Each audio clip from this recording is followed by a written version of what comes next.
Hello everyone, if you enjoy my channel, please support me with one like, one subscribe and one share. The flat tire that changed everything. Do you believe in before and after moments? Those split seconds when your entire life quietly pivots without asking for your permission? I didn't either.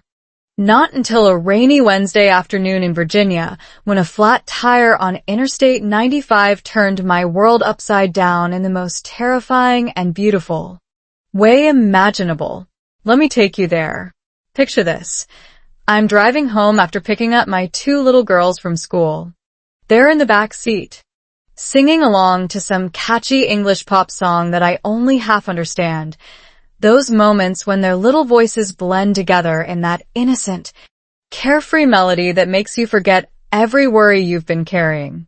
But the worry was always there, lurking beneath the surface like a shadow I couldn't shake. Work stress, marriage struggles, money problems, the never-ending pressure of being a mother in a country that still doesn't quite feel like home. The weight of it all pressed down on my shoulders as I gripped the steering wheel, navigating through the light Virginia drizzle that made the roads slick and dangerous. Then came the sound. PSSHHHTDT. Not loud. Almost gentle. The kind of sound you might dismiss if you weren't paying attention. But I was paying attention because I was always paying attention. That's what mothers do, right? We pay attention to everything. My eyes darted to the rearview mirror, and that's when I felt my stomach drop through the floor. The car was tilting, drifting slightly to the right. My heart slammed against my ribs like a caged animal desperate to escape. No, no, no. Not today. Please, God, not today. I pulled over to the shoulder, my hands trembling as I steered the car onto the gravel. Cars whizzed past me on that busy Virginia highway, splashing muddy water onto my windshield like they were laughing at my misfortune. The sound of traffic was deafening, that relentless American highway noise that never sleeps, never stops, never cares. I killed the engine and sat there for a moment, gripping the steering wheel so hard my knuckles turned white. My daughter's voices cut through the silence from the back seat. Mom, what's wrong? Why did we stop? Their little faces, so trusting, so innocent, peering at me with those big eyes that expected me to have all the answers. Nothing, sweetheart. Mommy just needs to check something outside. I forced a smile. That practice smile I had perfected over years of pretending everything was fine. I stepped out of the car, and the cold Virginia rain immediately soaked through my thin jacket. The wind bit my cheeks, and I remember thinking, this is what failure feels like. Cold and wet and completely alone. I walked around to the back of the car and stared at the right rear tire. Flat. Completely, utterly, hopelessly flat. It looked like a deflated pancake someone had abandoned on the asphalt. I stared at it like I was waiting for it to magically reinflate itself, like my sheer desperation might somehow convince it to start working again. It didn't, obviously. Tires don't care about your desperation. That's the thing about life in America. It doesn't care if you're tired, scared, or completely unprepared. The road keeps going. And so does everyone else. I pulled out my phone, fingers shaking so badly I could barely unlock the screen. Call my husband. He'll know what to do. But there was no signal. Of course there was no signal. This is America, where you can be in the middle of nowhere and sometimes you're just gone, cut off, alone. I tried to call roadside assistance. The call dropped 3 times. 3 times, I stood there in the rain, shivering and frustrated, while my children watched from the car windows with worried expressions that broke my heart into 1,000 pieces. I tried to remember what my husband had taught me about changing a tire, but the memory was foggy, buried under layers of sleep deprivation and stress. Something about the jack, something about the lug nuts. Did we even have a spare tire?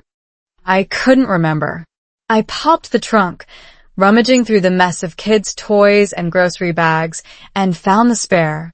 It looked ancient, rusty, like it had been sitting there since the car was manufactured in the early 2000s. My chest tightened. What if I did it wrong? What if the car fell off the jack and crushed me? What if my daughters watched their mother get hurt because she was too proud to ask for help?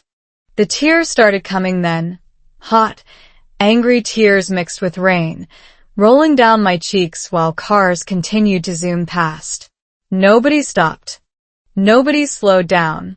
They had places to go, lives to live. I was just a woman on the side of the road, invisible and forgotten. In that moment, every insecurity I had ever felt as an immigrant in America came rushing back like a tidal wave. I'm not good enough. I don't belong here. I should have stayed home. I should have never come to this country where everything is so big and fast, and I'm always playing catch-up, always half a step behind, always the foreigner who doesn't know how things work. My daughters were starting to cry now. Mommy, when are we going home? I'm hungry. I'm scared. And I had to be strong for them, didn't I? That's what mothers do. We swallow our fear and our tears, and we wear our brave faces like armor. I put down the spare tire and walked back to the car, opened the door, and crouched down to their level. Sweethearts, we're going to be okay. Mommy just needs a little help. Someone will come. Someone always comes. Did I believe that? Not really. But I had to say it. I had to believe it for them, even if I didn't believe it for myself. I was about to give up, about to accept defeat and sit there until somehow, miraculously, a tow truck appeared out of nowhere. I was about to let the fear win. And then I heard it, the sound of a car slowing down, a different sound than the traffic that had been ignoring me for the past 20 minutes. This sound was slowing, pulling over, stopping. My heart leaped, then crashed again. Who would stop? In America, people don't stop for strangers. Especially not in this neighborhood, at this time of day, with this weather. It's too dangerous. Too unpredictable. Maybe it was a cop. Maybe it was someone who wanted to help. Maybe it was someone dangerous. The car pulled up behind mine, and I watched the door open in my side mirror. I held my breath, and then I saw her. A woman in a dark blue habit, her face kind and calm, stepping out into the rain with absolutely no hesitation. A nun. A Catholic nun, of all people, had stopped to help me. This wasn't supposed to happen. This wasn't the America I had come to expect. The America that felt cold and indifferent and relentless. This was something else entirely. This was something that would change my life forever. But I didn't know that yet. All I knew in that moment was that someone had finally, mercifully stopped. And as she walked toward me with that steady, unhurried grace, I felt something shift inside my chest, a tiny crack in the wall I had built around my heart. Maybe I wasn't invisible. Maybe someone did see me. And maybe, just maybe, this wasn't the end of my story. It was only the beginning. The nun in the blue habit. The rain was still falling, cold and persistent, when the car door opened and she stepped out into the gray Virginia afternoon. I remember every detail of that moment with the clarity of a photograph burned into my memory. The way her dark blue habit swayed gently in the wind. The way her feet touched the wet asphalt without hesitation. The way her face held a calm that seemed utterly impossible given the circumstances. She was not young, maybe in her late 50s, with silver hair peeking out from beneath her veil and lines around her eyes that spoke of decades of smiling at strangers. She didn't run toward me like someone in a hurry. She walked. Steady. Sure. Like she had all the time in the world and nothing more important to do than help a complete stranger on the side of a rainy highway. My first thought was pure, unadulterated disbelief. A nun? In America? Stopping to help someone? This wasn't the America I had constructed in my mind over the years, the America of cold indifference, of people too busy to notice anyone else, of a society that had forgotten how to care for one another. My brain short-circuited, scrambling to reconcile what I was seeing with everything I thought I knew about this country.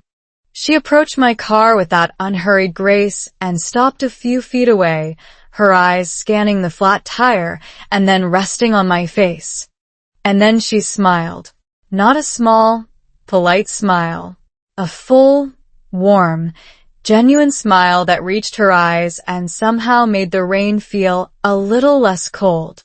"Looks like you could use some help," she said, and her voice was exactly what you'd expect from a kindly grandmother, soft, melodic, wrapped in a gentle southern accent that felt like a hug.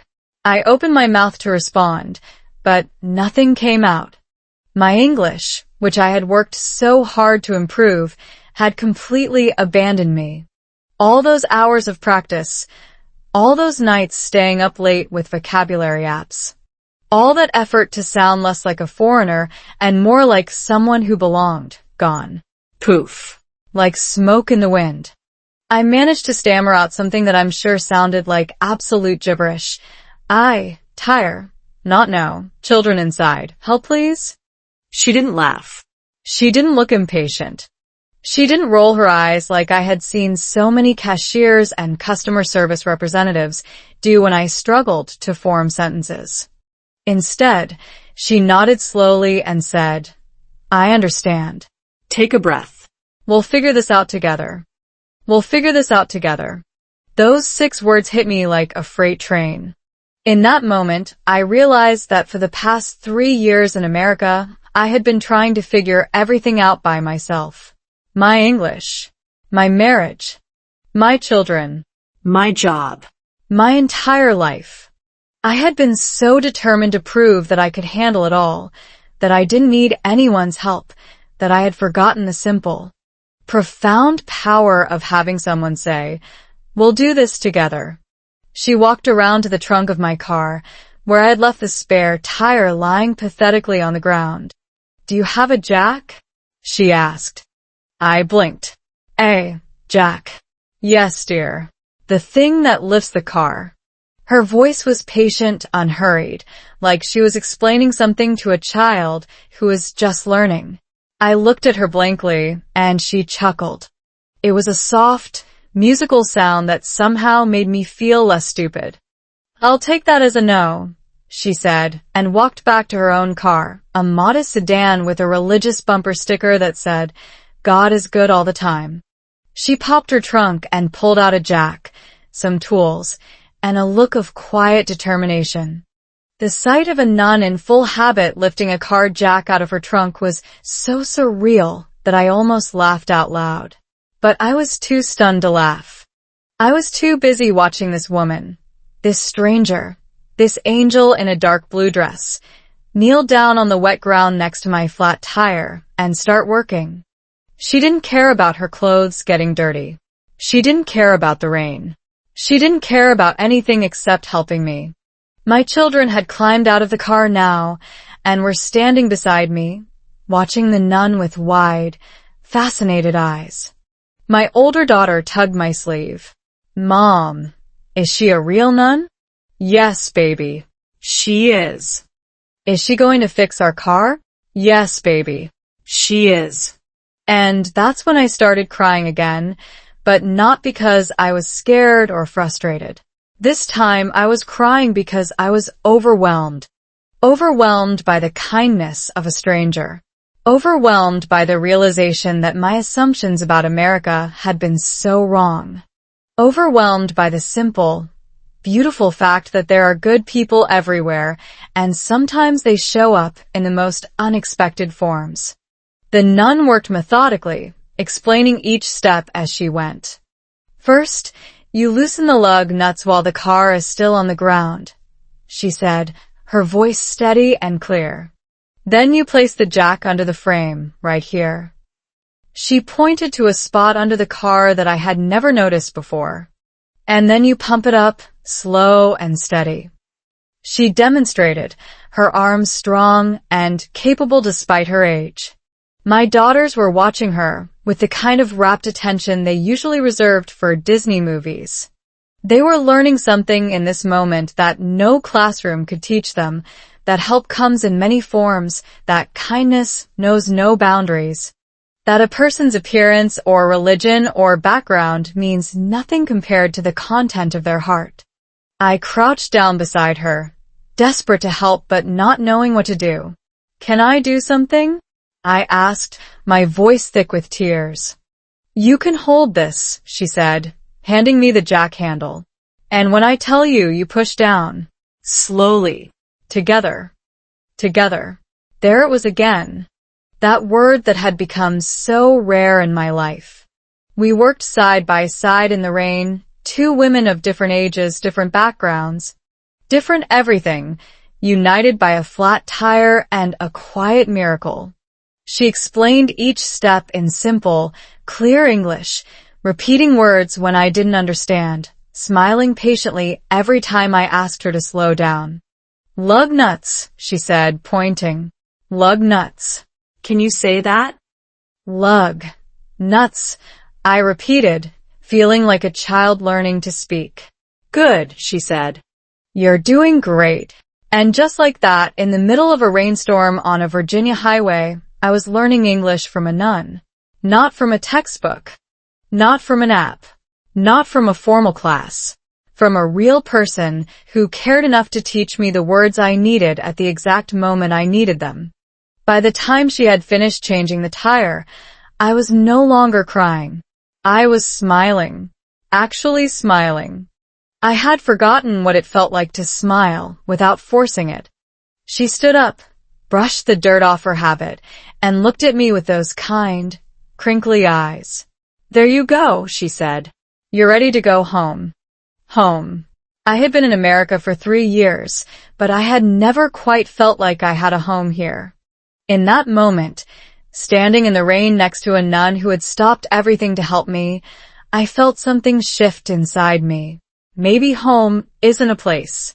Maybe home is the feeling of being seen, of being helped, of being told, "We'll figure this out together."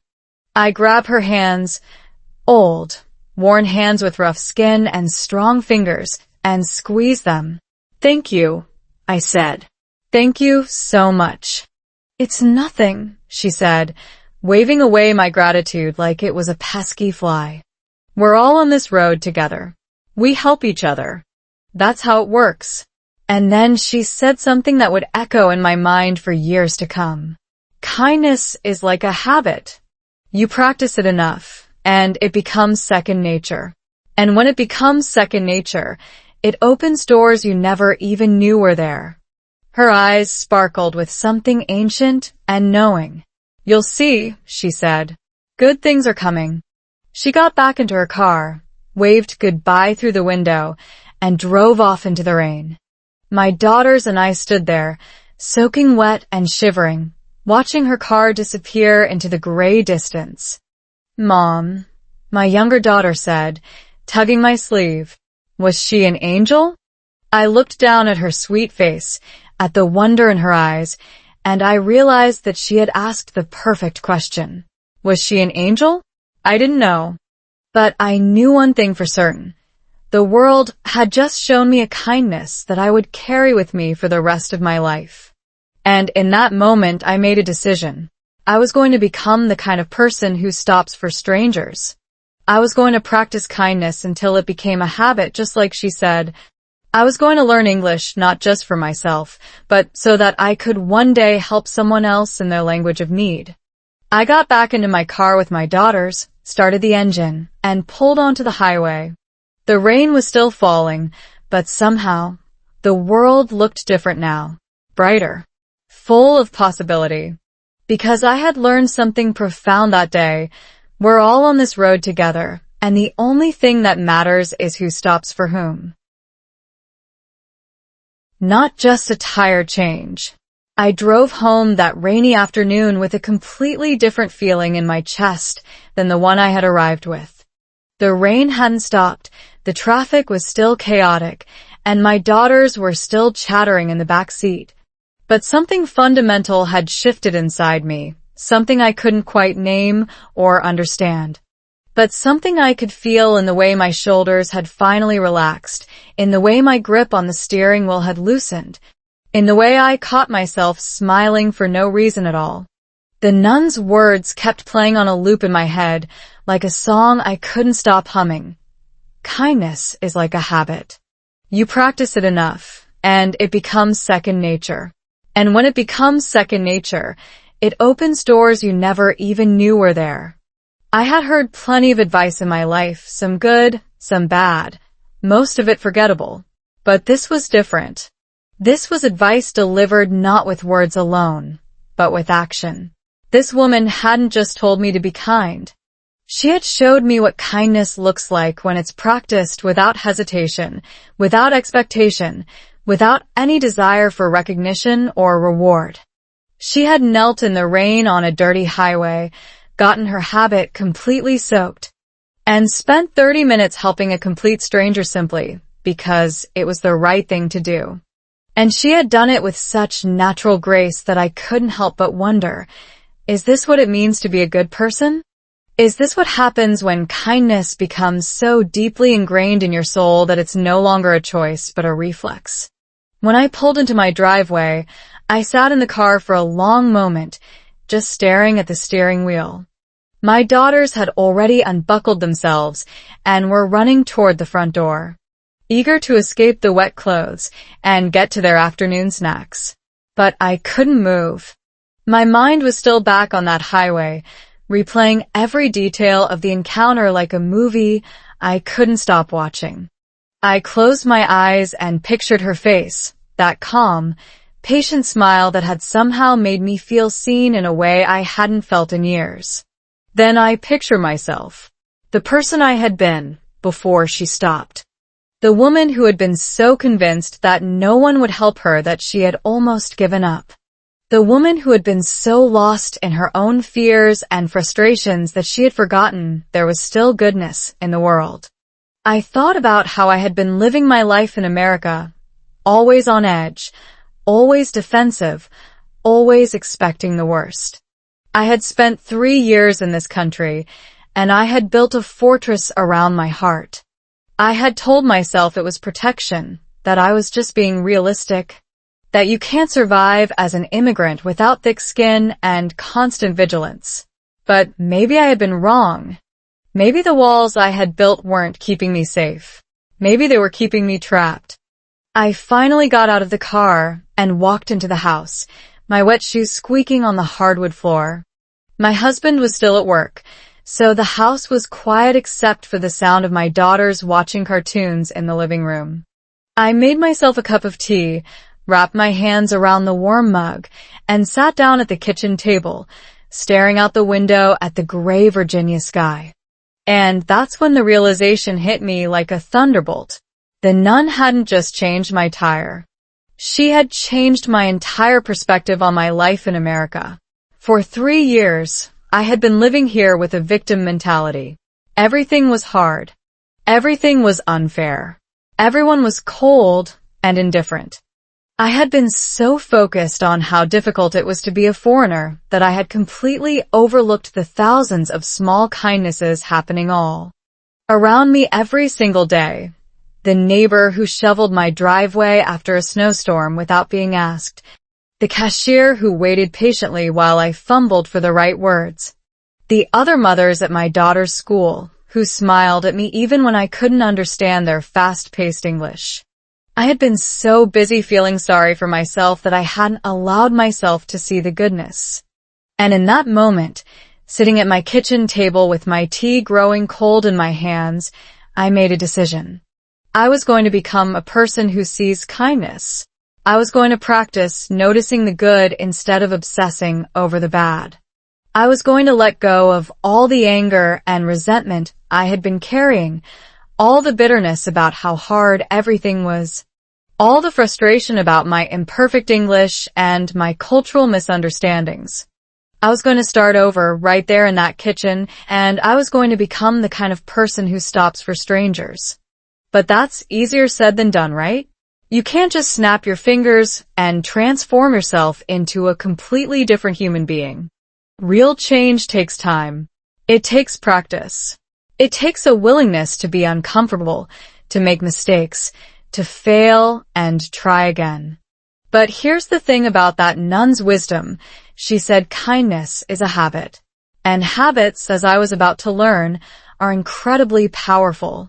The science behind habits is fascinating, and I want to share it with you because understanding how our brains work can completely change how we approach learning, whether it's learning English, learning kindness, or learning to become the person we want to be. Neuroscience research shows that habits are formed through a simple but powerful loop. Cue, routine, reward. Your brain notices a trigger, you perform a behavior, and then you get a reward that reinforces the behavior. Over time, this loop becomes automatic. Your brain essentially creates a neural pathway that makes the behavior easier and easier to repeat until it's practically unconscious. The nun understood this intuitively, even if she couldn't explain it in scientific terms. She had practiced kindness so many times that it had become her default response to the world. She didn't have to think about whether to stop for me. She just stopped. Her brain had been trained over decades to respond to human need with immediate action, no deliberation required. And here's the mind-blowing part. The same principle applies to everything. Learning English, building relationships, raising children, navigating the challenges of immigration and cultural adaptation.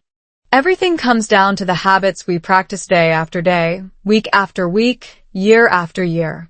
I started thinking about my own habits. The habit of waking up every morning and immediately listing all the things I was worried about. The habit of replaying awkward social interactions where I had made mistakes with my English. The habit of assuming the worst about people, expecting them to be impatient or dismissive. These habits were making me miserable, and I hadn't even realized it. But habits can be changed. The brain is plastic. It can rewire itself. Every time you choose to do something different, you're strengthening a new neural pathway and weakening an old one. That's the science. That's the hope. So I started small. The next morning, instead of waking up and immediately worrying, I forced myself to think of 3 things I was grateful for. It felt fake at first, like I was pretending, but I kept doing it, day after day, week after week. And slowly, almost imperceptibly, something started to change. I started noticing things I had never noticed before. The way the sunlight filtered through the trees in my neighborhood, the laughter of my daughters in the morning, the kindness of my husband when he brought me coffee without being asked, the stranger at the grocery store who held the door open for me. I started practicing gratitude like it was a muscle, and the more I practiced, the stronger it got. And then something else happened. I started practicing kindness too. Not big, dramatic kindness, not yet. Just small, everyday kindness. Letting someone go ahead of me in line. Smiling at the cashier and actually asking how her day was going. Saying thank you in a way that showed I actually meant it. It was awkward at first, especially because my English still wasn't perfect. Sometimes I would fumble over my words or misunderstand what someone was saying. But people were patient with me, just like that nun had been patient with me. And slowly, miraculously, I started to feel like I belonged in America for the first time since I had arrived. It wasn't because I had suddenly become fluent in English. It wasn't because I had gotten a promotion or made a lot of money. It was because I had stopped fighting against the current and started swimming with it. I had let go of my resentment and opened my heart to the possibility of connection. And that made all the difference. My marriage started to improve too, but I'll talk more about that later. For now, I want you to understand what I learned from that rainy afternoon on the highway. A single act of kindness can change everything. It can transform a stranger into a friend, A bad day into a good one, a closed heart into one that's ready to love. The nun didn't know me. She didn't know my story, my struggles, my fears. And yet she stopped. She helped. She gave me something I couldn't have gotten from anywhere else, the gift of being seen. And that gift, small as it might seem, became the seed of my transformation. Because once I had experienced what it felt like to be truly seen, I wanted to give that same gift to others. And that's when everything really started to change. My American life today. Let me paint you a picture of my life now, years after that rainy afternoon on Interstate 95, because I think you need to see where this story is heading before I take you through all the twists and turns that got me here. My American life today looks nothing like the desperate, lonely existence I was living back then, and honestly, sometimes I still can't believe this is my reality. I wake up every morning in a modest but cozy house in a quiet Virginia suburb, the kind of neighborhood where children play in the street until the streetlights come on and neighbors wave at each other from their driveways. The first thing I hear is usually the sound of my 2 daughters giggling in their room, their little voices mixing English and Vietnamese in that beautiful, effortless way that fills my heart with a complicated blend of pride and nostalgia. They speak English like Native Americans now, with those perfect American accents that I still struggle to replicate, and sometimes they translate for me when I can't find the right word, which is both humbling and wonderful. My husband, that wonderful man who has been my partner through every storm, is usually already in the kitchen making coffee when I stumble downstairs, still half asleep and craving caffeine. We've been married for over a decade now, and our relationship has weathered more challenges than I could have ever imagined when we first fell in love, but somehow, miraculously, we're still here, still standing, still choosing each other every single day, even when it's hard. Our mornings are chaotic in the best way possible, rushing to get the girls ready for school, packing lunches, finding lost shoes, arguing about who left the milk out on the counter, laughing at the absurdity of it all. And somewhere in the middle of that beautiful chaos, I always pause for just a moment to appreciate how far we've come. Because let me tell you, it was not always like this. There were years when I didn't think we would make it. When I was so consumed by loneliness and frustration and cultural confusion that I couldn't see anything good about my life in America. There were times when I wanted to give up entirely, to pack my bags and take my daughters back to Vietnam, back to everything familiar and comfortable and predictable. But I stayed. I fought. I grew. And now, when I look at my American life today, I see something I never thought possible. A life that is genuinely, authentically mine. I work as a part-time translator and interpreter for the local community, helping other immigrants navigate the complicated systems of this country, medical appointments, school meetings, legal documents, all the paperwork that can feel so overwhelming when you're still learning the language. It's not a glamorous job, and it certainly doesn't make me rich. But it gives me purpose and connection and the profound satisfaction of being able to help others the way that none helped me all those years ago. My English has improved dramatically since those early days, though I still make mistakes and sometimes get tangled up in complicated sentences. But I've learned something crucial about language that I wish someone had told me years ago. Perfection is not the goal. Connection is the goal. Communication is the goal. The moment I stopped obsessing over every grammatical error and started focusing on simply being understood, my English improved faster than it ever had before. I still remember the first time I gave a presentation at a community meeting entirely in English. My hands were shaking, my voice was trembling, and I'm sure I made dozens of mistakes. But when I finished, people applauded. Not because my English was perfect, but because I had shown up, tried my best, and shared something meaningful. That was the moment I truly understood that language is just a tool. not a measure of worth. My daughters are thriving in American schools, which is both a blessing and a constant source of cultural tension in our household. They're growing up with values and experiences that are so different from my own childhood that sometimes I feel like I'm raising children for May. Completely different culture. They celebrate Halloween and Thanksgiving and Valentine's Day with an enthusiasm that I can't quite match. And I've learned to embrace those traditions even though they feel foreign to me. At the same time, I'm determined to keep Vietnamese culture alive in our home. I speak to them in my native language as much as possible, cook traditional foods on weekends, and tell them stories about my childhood in Vietnam that they listen to with wide-eyed fascination. They're growing up bilingual and bicultural, which is exactly what I hoped for, even though it comes with its own set of challenges.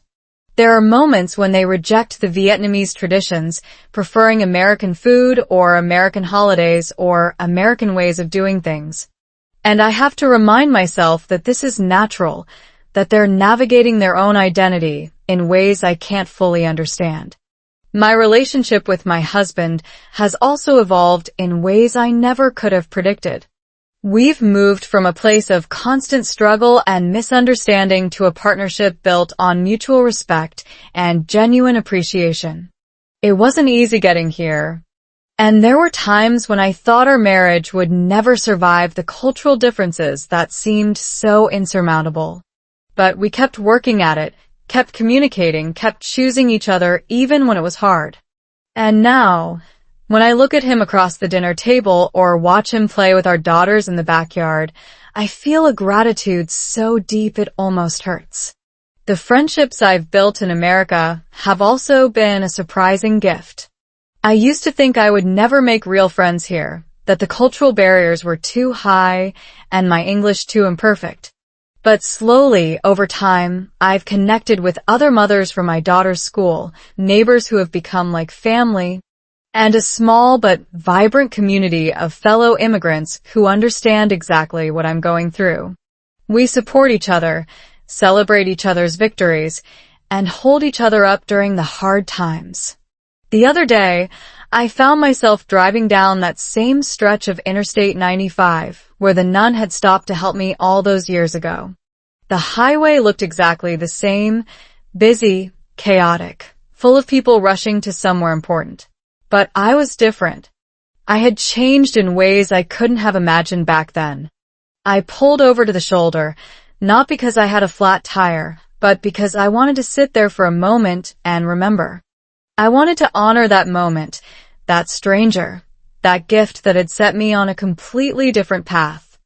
As I sat there, watching cars whiz past, I thought about how many people must be driving on that highway right now, carrying invisible burdens, feeling invisible and alone. How many of them were silently praying for someone to stop, someone to see them, someone to help. And I made a decision right then and there. I was going to be that person. I was going to be the one who stops. I know I can't change the world. I can't help everyone, but I can be present. I can be kind. I can be the person who notices, who pays attention, who shows up. That's what my American life looks like today. Not perfect, not always easy, but full of meaning and purpose and connection. It's a life built on the foundation of a single act of kindness from a stranger.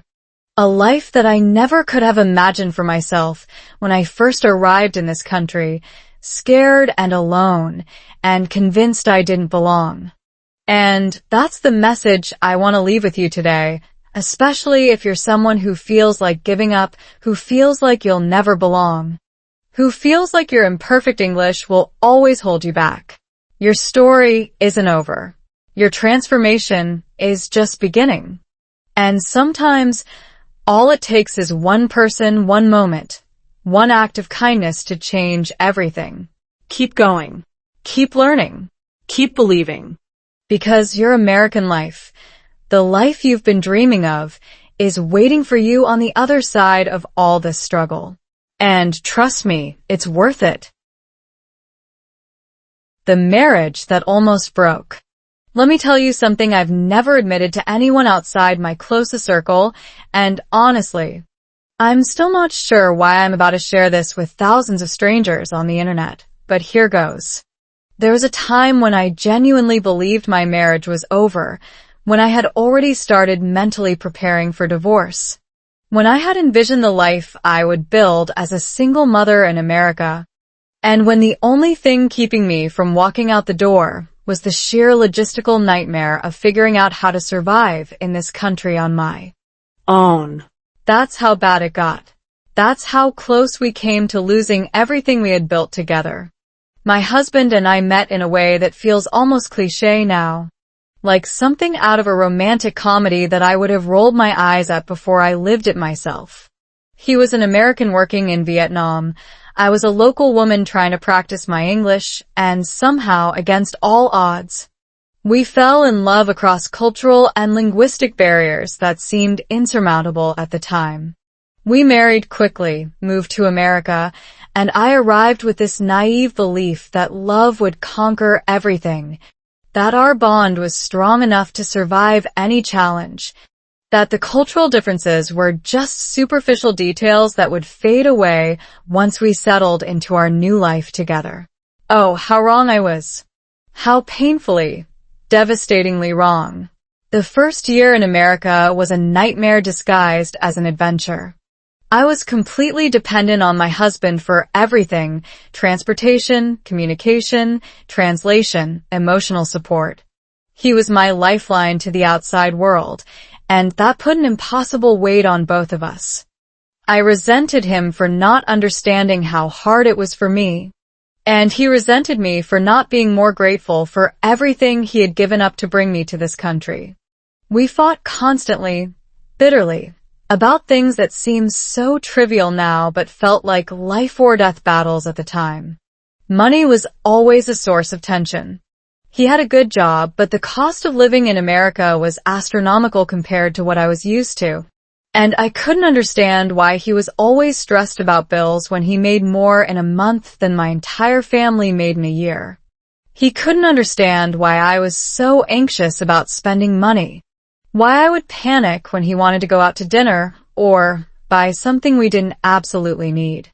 We were speaking the same language, technically, but we couldn't hear each other at all. Then came the children, and everything got exponentially harder.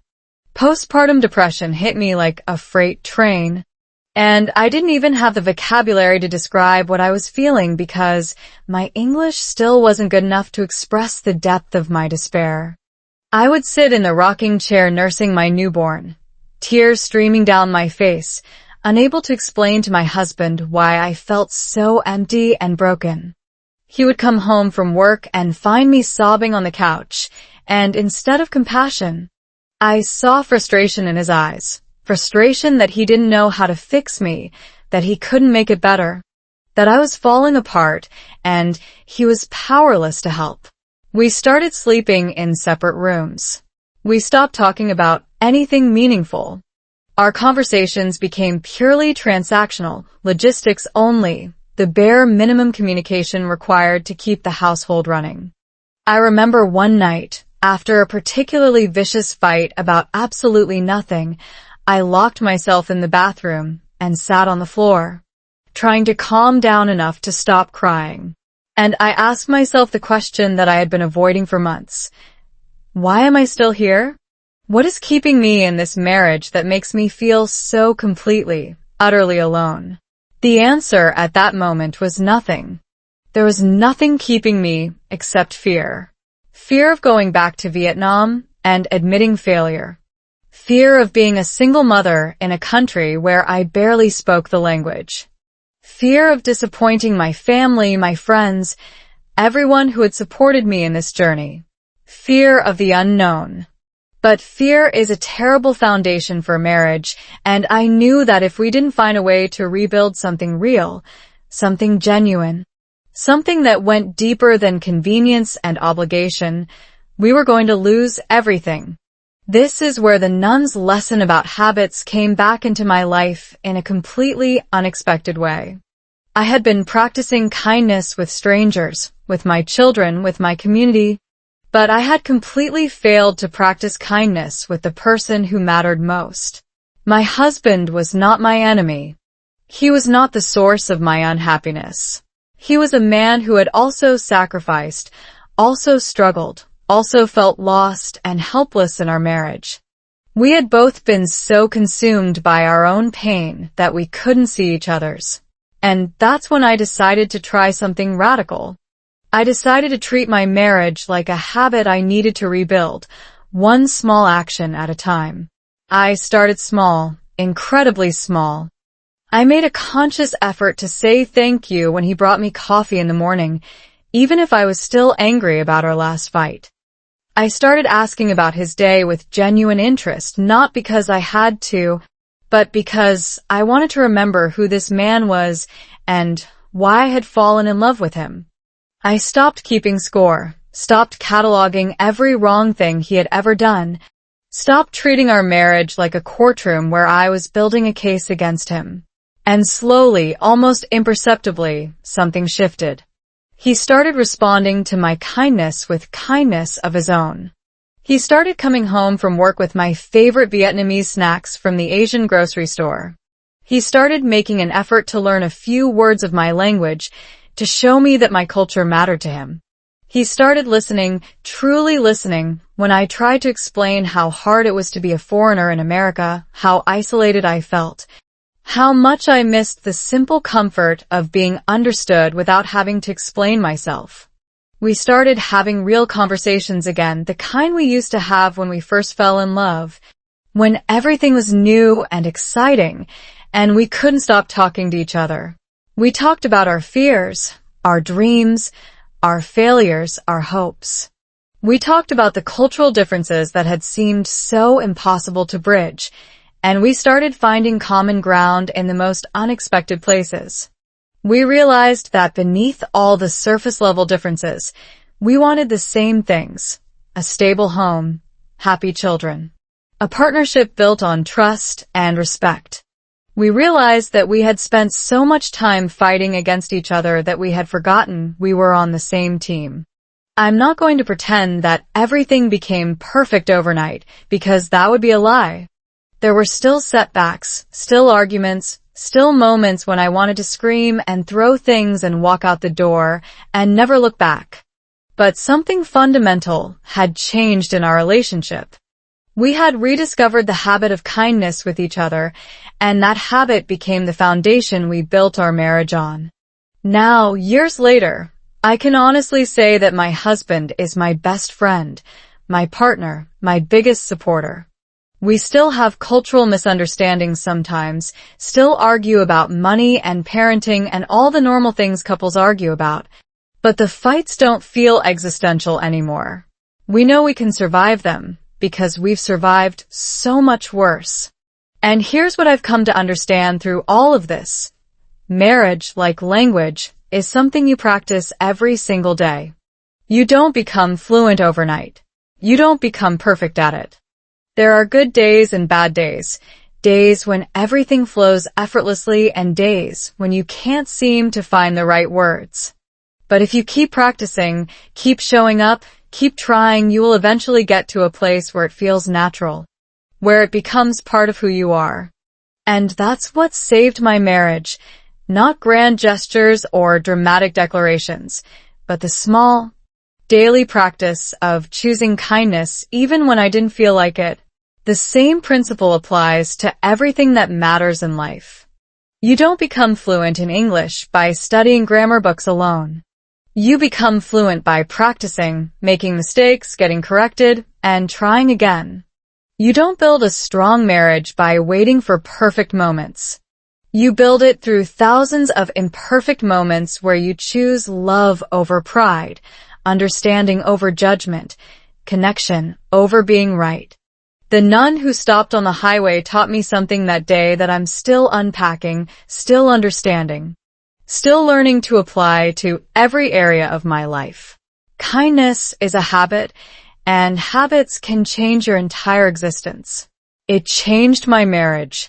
It changed my relationship with my children. It changed my entire life. And it can change yours too. Language barriers at home. You know, it's both hilarious and heartbreaking at the same time. The way language can completely betray you when you least expect it, especially when you're trying to communicate with the people you love most in the world. I've had moments in my marriage and in my relationship with my children that were so absurdly funny because of my language mistakes that I couldn't help but laugh, and other moments that were so painfully frustrating that I wanted to scream into a pillow for an hour. Language barriers in a household where English isn't your first language create a unique kind of chaos that I don't think native English speakers can fully appreciate because they've never had to navigate the constant, exhausting mental gymnastics of translating every single thought before it leaves your mouth, of second-guessing every word you say, of feeling like you're wearing a costume every time you open your mouth to speak. Let me give you an example that still makes my husband laugh to this day. Early in our marriage, before my English had improved to its current level, I was trying to tell him that I felt overwhelmed by all the responsibilities I was carrying.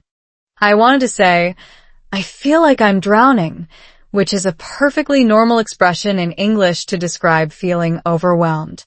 But my brain, in its infinite wisdom, decided that wasn't quite right. So instead I said, I feel like I'm drowning in a cup of water. My husband stared at me for a solid 10 seconds with this completely blank expression on his face. And then he burst out laughing so hard he almost fell off the couch. Drowning in a cup of water, he repeated, tears streaming down his face. That doesn't even make sense. And I was so frustrated and embarrassed that I started crying, which made him feel terrible, which made me feel even worse. And suddenly we were in this ridiculous emotional spiral over a completely innocent language mistake that neither of us knew how to handle. We laugh about it now, of course, and it's become one of our inside jokes that we use when things get stressful. But at the time, it was devastating. I felt so stupid, so incompetent, so incapable of expressing even the simplest things. I wanted to crawl into a hole and never speak English again. Then there were the moments with my daughters that were even more complicated, because they were growing up bilingual, and I was both proud of them and incredibly insecure about the fact that they were starting to speak better English than me. I remember the first time my older daughter corrected my pronunciation in front of her friends. She was about 6 years old, and she said, "Mom, it's not D's, it's this. You have to put your tongue between your teeth." And she demonstrated for me, with this patient little teacher expression on her face, while her friends watched with curious eyes. I wanted to die of embarrassment right there in the school pickup line. But I swallowed my pride and said, "Show me again, sweetheart. Help me learn." And that moment became a turning point in our relationship because I realized that I didn't have to be perfect in front of my children. I could let them see me struggle, let them see me make mistakes, let them see me learn. And in doing so, I was teaching them something far more valuable than perfect English. I was teaching them that it's okay to be imperfect, that learning is a lifelong journey, that there's no shame in not knowing something and being willing to learn. My daughters now help me with my English constantly, and I've learned to accept it with grace rather than feeling humiliated. They correct my pronunciation, they explain idioms I don't understand, they translate when I'm trying to communicate with someone who speaks too fast. And every time they do, I remind myself that this is a gift, not a failure. We're learning together, growing together, building a bilingual family culture that is uniquely ours. The cultural differences that come with language are even more challenging than the linguistic ones, because they're so subtle and so deeply ingrained that you don't even realize they're there until you've made a massive social faux pas that leaves everyone confused and uncomfortable. I'll never forget the first time I met my husband's extended family at a big American Thanksgiving dinner. I had studied American customs, I had practiced my English. I thought I was prepared. But nothing could have prepared me for the sheer overwhelming chaos of that gathering. There were 20 people crammed into a house that was too small for them, everyone talking at once, conversation flying back and forth so fast that I couldn't follow any of it. And then, at some point, someone asked me a question that I didn't understand, and instead of asking them to repeat it, I just smiled and nodded because I didn't want to seem stupid. They were asking me if I wanted seconds of the turkey. I nodded and smiled. They brought me a huge plate of turkey. I ate it because I didn't want to be rude. I made myself sick eating food I didn't want, all because I was too afraid to admit that I hadn't understood the question. My husband later asked me why I had eaten so much turkey when I was clearly uncomfortable, and I had to explain the whole ridiculous situation. He was baffled. "Why didn't you just say you didn't understand?" he asked. "Because I didn't want to look stupid," I said. "You would have looked stupid if you had spoken up and asked for clarification, but you don't look stupid now." "After eating 3 servings of turkey you didn't want?" he replied, and I couldn't help but laugh at the absurdity of it all. This is the thing about language barriers that people don't talk about enough. They aren't just about vocabulary and grammar. They're about the constant fear of looking foolish, the constant anxiety about making mistakes, the constant pressure to present yourself as competent and capable when you feel anything but. It's exhausting, and it takes a toll on your mental health and your relationships in ways that are hard to articulate.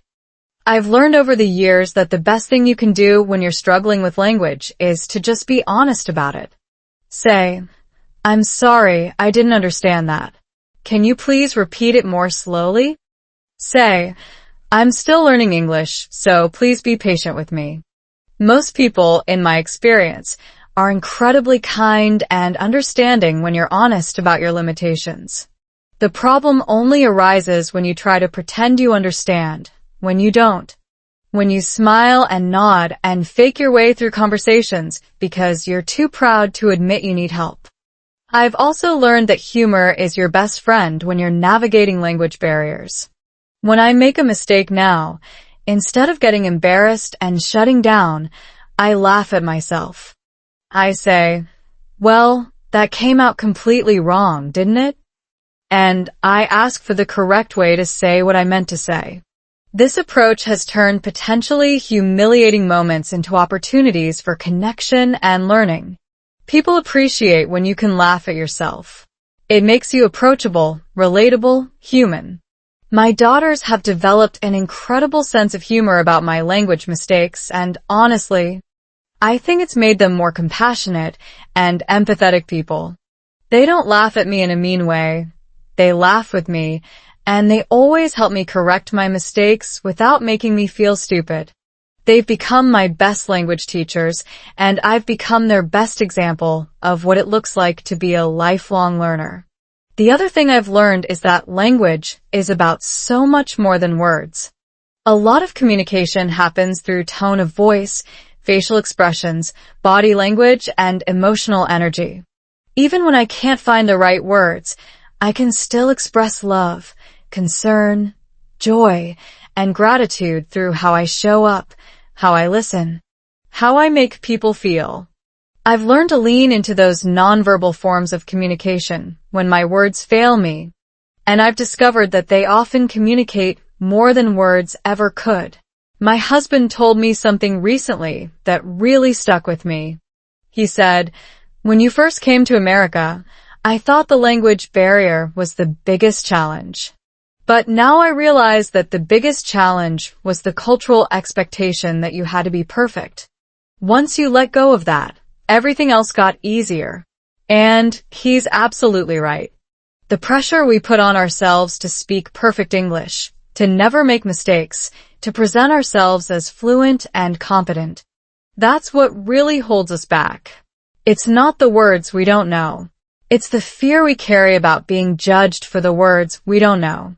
If you're struggling with English, if you're feeling frustrated and discouraged by your progress, I want you to hear this. It's okay to be imperfect. It's okay to make mistakes. It's okay to not have all the right words. What matters is that you keep trying, keep showing up, keep connecting. The language will come.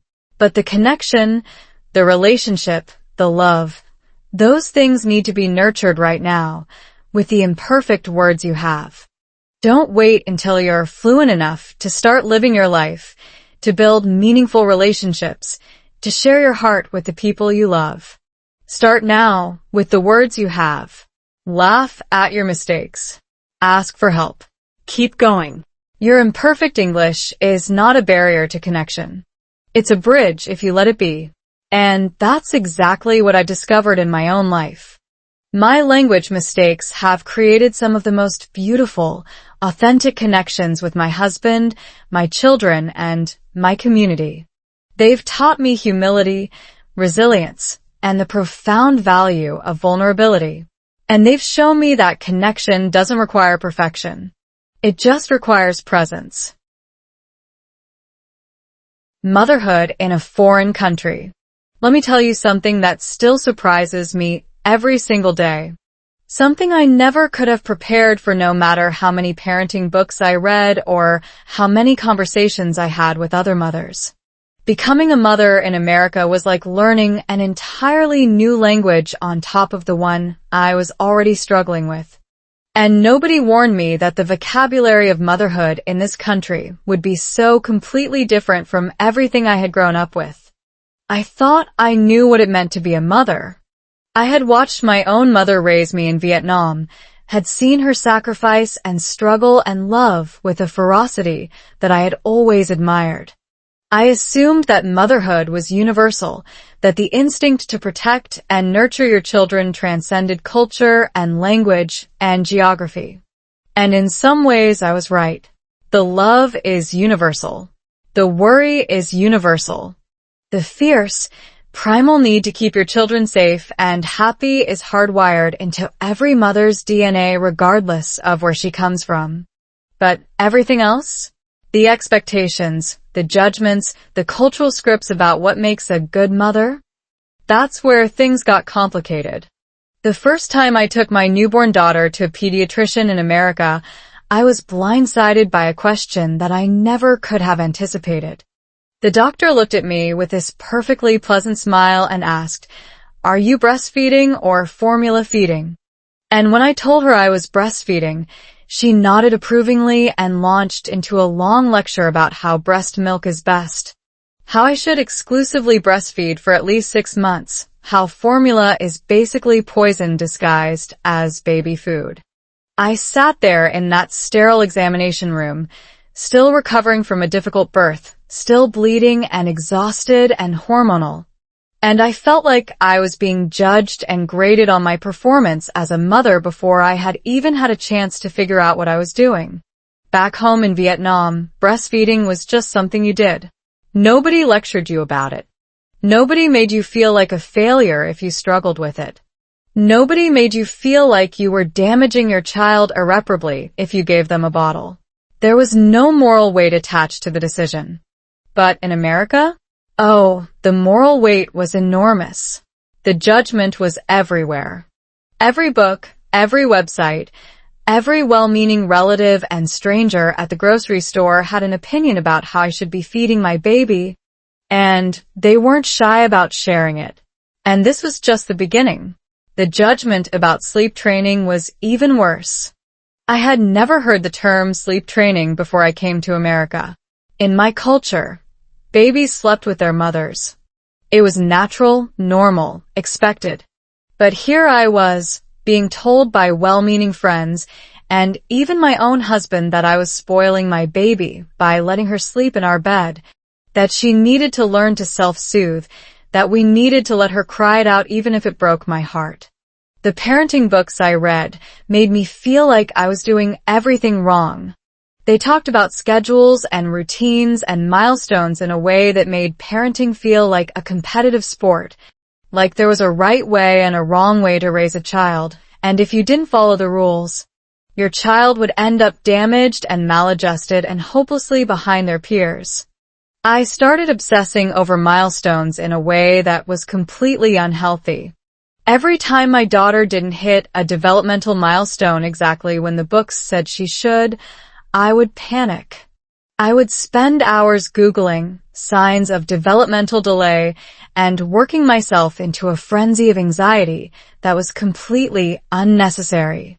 My husband would try to calm me down, would tell me that every child develops at their own pace, that we shouldn't compare our daughter to some arbitrary timeline, but I couldn't hear him.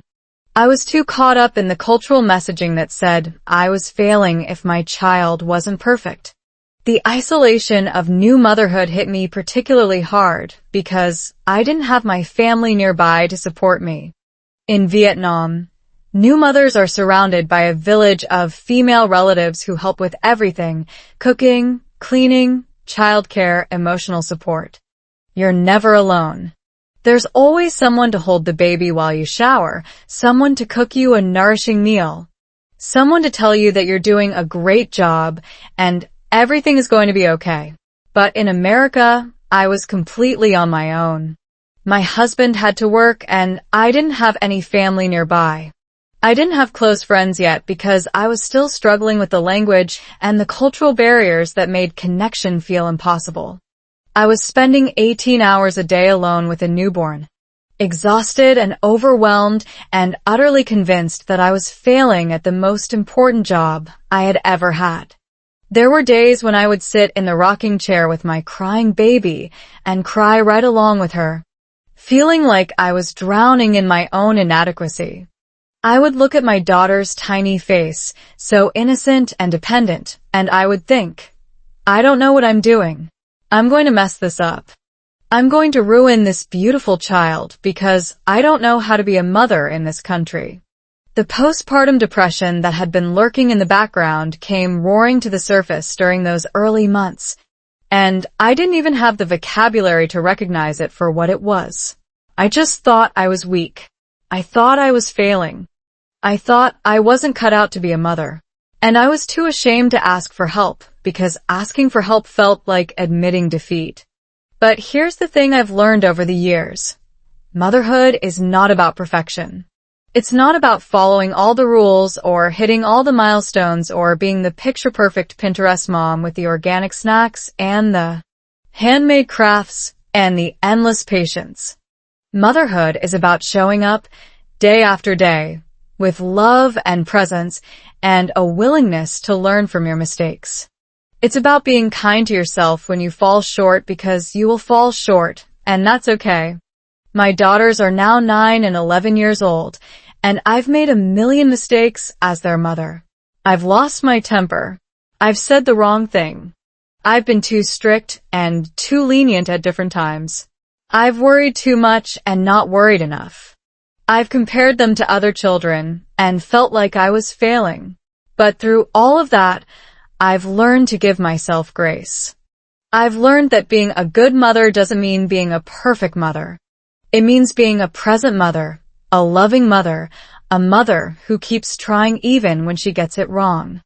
The biggest lesson I've learned about motherhood in America is that the way I was raised is not wrong, just different. The collectivist, community-oriented approach to parenting that I grew up with has value. The independence and self-reliance that American culture emphasizes also has value. The best thing I can do for my daughters is to combine the best of both worlds, to give them the gift of both cultures without feeling like I have to choose between them. I've also learned that comparison is the enemy of good parenting. Every time I look at another mother and think, she's doing it better than me, I'm stealing my own joy and feeding my own insecurity. Every child is different. Every mother is different. Every family is different. There is no one-size-fits-all approach to raising children, and the sooner I accepted that, the happier I became. My husband and I still disagree on parenting sometimes. He comes from a very different cultural background, and we have different instincts about things like discipline, independence, and family dynamics. But we've learned to have conversations about these differences instead of letting them fester into resentment. We've learned to listen to each other, to understand where our different perspectives come from, and to find compromises that honor both of our values. Our daughters are growing up in a household that is a beautiful blend of two cultures. They celebrate both American and Vietnamese traditions. They speak both languages. They understand that there are different ways of seeing the world, and that all of them have value. And honestly, watching them navigate this bicultural identity with such grace and confidence is one of the greatest joys of my life. So, if you're a mother struggling with the challenges of raising children in a country that isn't your own, I want you to know that you're not alone. I know how hard it is. I know the fear, the guilt, the constant self-doubt, the feeling that you're somehow failing your children because you don't know all the right things to do. But I also know that your children don't need a perfect mother. They need a present mother, a loving mother, a mother who shows them what it looks like to keep trying, even when everything feels impossible. And that's exactly who you are, even on the days when you don't feel like it. Trust me, your children will remember your love, your presence, your resilience, not whether you hit every milestone or followed every parenting rule. That's what really matters. That's what builds a home. And that's what you're giving them every single day, imperfectly and beautifully. Divine kindness is everywhere. I want to talk about something that took me years to truly understand, something that the nun on the highway planted as a tiny seed in my heart that has now grown into a massive tree of wisdom that I lean on every single day. Divine kindness is everywhere, but you have to train your eyes to see it, train your heart to receive it, and train your life to become a vessel for it. This isn't some airy-fairy spiritual concept that only applies to deeply religious people or those who have achieved some kind of enlightenment. This is a practical, tangible, scientifically backed truth that can completely transform your experience of life.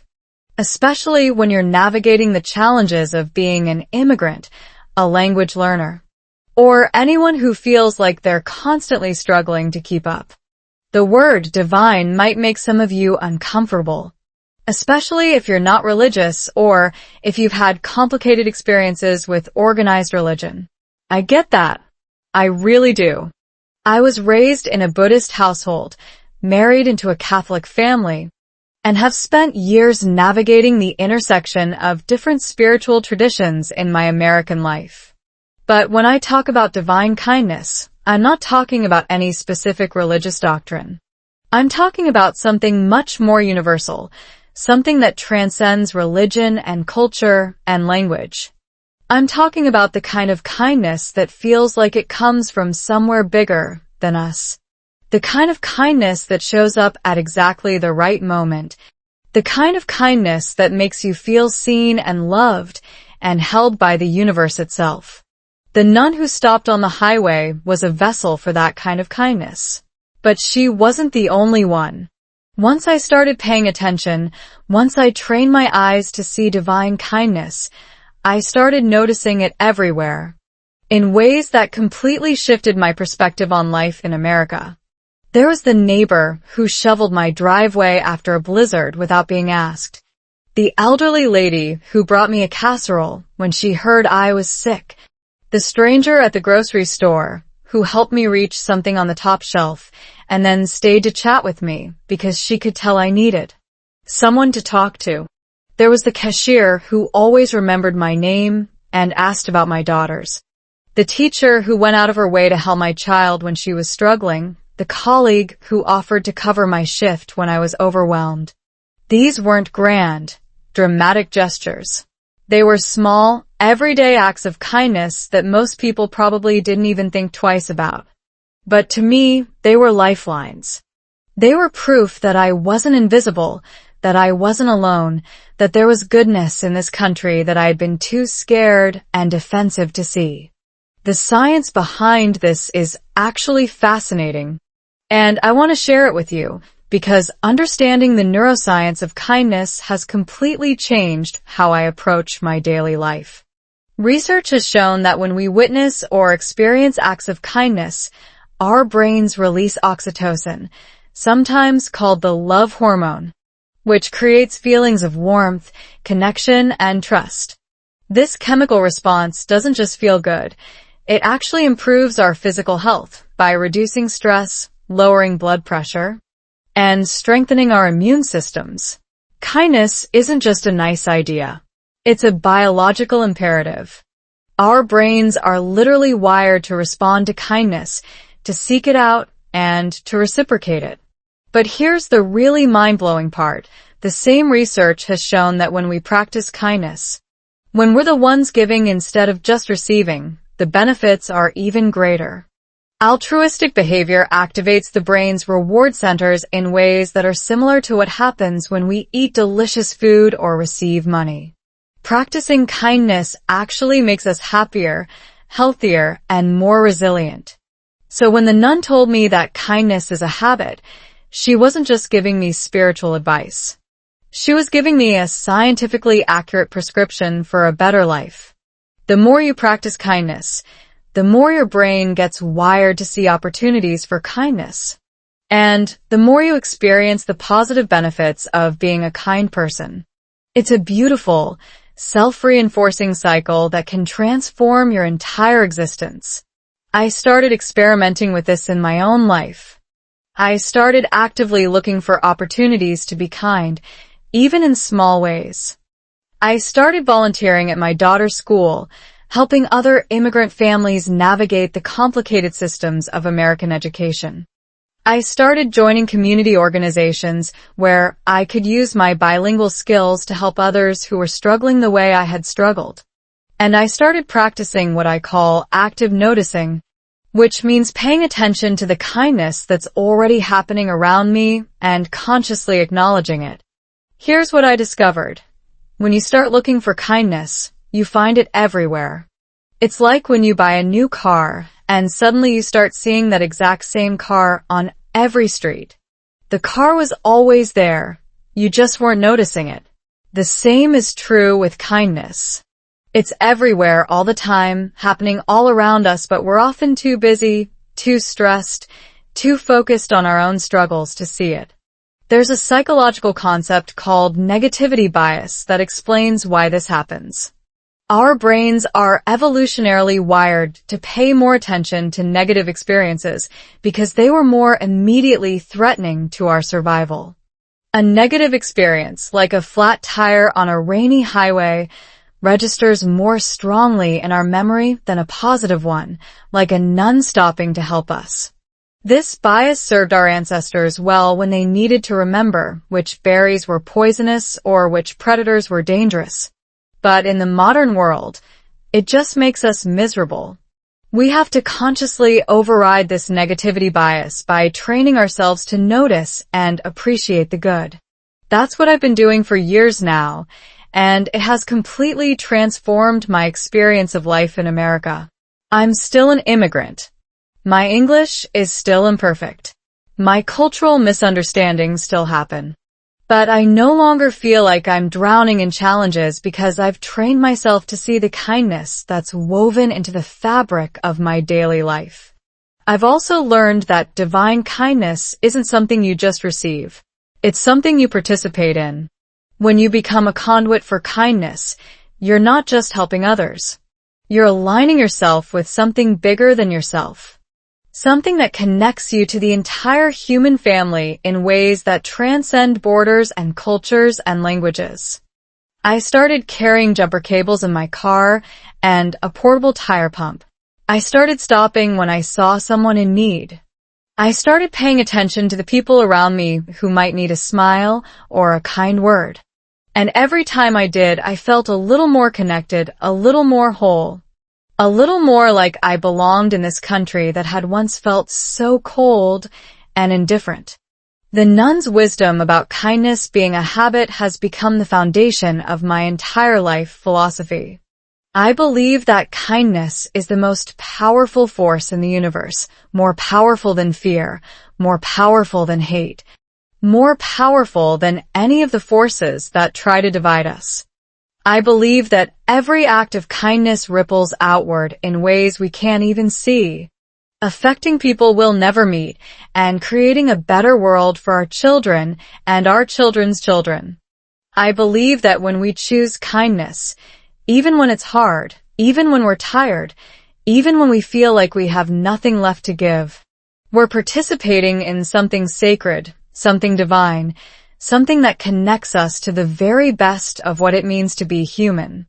And I believe that this is especially important for immigrants and language learners, because we know what it feels like to be on the outside, to be invisible, to feel like nobody sees us or cares about us.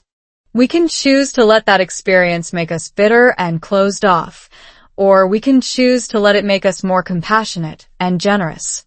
I've chosen the latter, and it has made all the difference. So I'm asking you to do the same. I'm asking you to start noticing the kindness that's already happening around you. I'm asking you to practice kindness in your daily life, even in small ways. I'm asking you to become a conduit for something bigger than yourself, something that transcends the struggles and difficulties of your current circumstances. I'm asking you to believe, with all your heart, that divine kindness is everywhere and that you are part of it. Because you are. You're part of the goodness that makes life worth living. You're part of the hope that keeps us going through the hard times. You're part of the love that connects us all, regardless of our differences. And when you embrace that truth, when you live your life from that place of connection and purpose, everything changes. Your English improves because you're practicing with people who genuinely care about you. Your relationships deepen because you're showing up with authentic kindness instead of guarded fear. Your life transforms because you're no longer just surviving, you're thriving. That's the power of divine kindness. That's the habit that changed everything for me.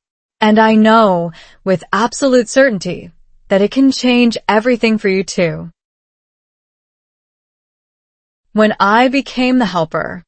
Picture this. It's a crisp autumn morning, the kind of Virginia morning where the leaves are exploding in shades of orange and gold. And I'm driving to work with the windows down, feeling the cool breeze on my face and thinking about all the ways my life has changed since that rainy afternoon on Interstate 95. I'm not stressed. I'm not anxious. I'm not bracing myself for disaster. I'm just content, peaceful, happy. And then I see it. A car pulled over on the side of the highway, hazard lights flashing. A woman standing next to it with that exact same helpless expression I once wore, the expression that says, I have no idea what to do, and I'm terrified and I feel completely alone. My heart stopped for just a second, and then it started racing with a completely different kind of energy. This was it. This was my moment. This was the universe giving me a chance to pay forward everything that none had given me years ago. I pulled over without hesitation, the way she had pulled over for me, and I walked toward that woman with the same calm, unhurried grace that I had admired so much in my mysterious angel in the blue habit. She was younger than me, maybe in her early 20s, with tears streaming down her face and a phone clutched in her trembling hand. Her English was fast and panicked, and I could barely understand what she was saying at first. But I didn't need to understand all the words to understand what she needed. She needed someone to stop, someone to see her, someone to tell her everything was going to be okay. I don't know what to do, she said, her voice cracking. I've never changed a tire before. My boyfriend is supposed to come, but he's not answering his phone. I'm going to be late for work. I'm going to lose my job. I held up my hand, the same way the nun had held up hers all those years ago, and I said, take a breath. We'll figure this out together. The words came out of my mouth before I even realized I was saying them, and they felt like an echo across time. A gift from the past that I was finally able to pass on to someone new. She looked at me with this mixture of confusion and relief, clearly not expecting an immigrant woman with imperfect English to be the one stopping to help her. I could see the judgment in her eyes, the skepticism, the moment when she had to recalibrate her expectations about who she could trust. And honestly, I understood. I had been that person once, the person who assumed that help could only come from certain kinds of people, that someone like me couldn't possibly know what to do. But I didn't let her skepticism bother me. I just smiled, the way the nun had smiled at me, and I said, "I've been where you are. I know how scary this feels. But you're not alone anymore. We're going to fix this together." Her shoulders relaxed just a little, and I could see the tears starting to slow down as she took a shaky breath. I walked back to my car, got my tools, and started the process of changing her tire. And as I worked, I explained every step to her, just like the nun had done with me. First, we loosen the lug nuts while the car is still on the ground, I said, demonstrating each step with the confidence that comes from having done this many times before. Then we put the jack under the frame, right here. And then we pump it up, slow and steady.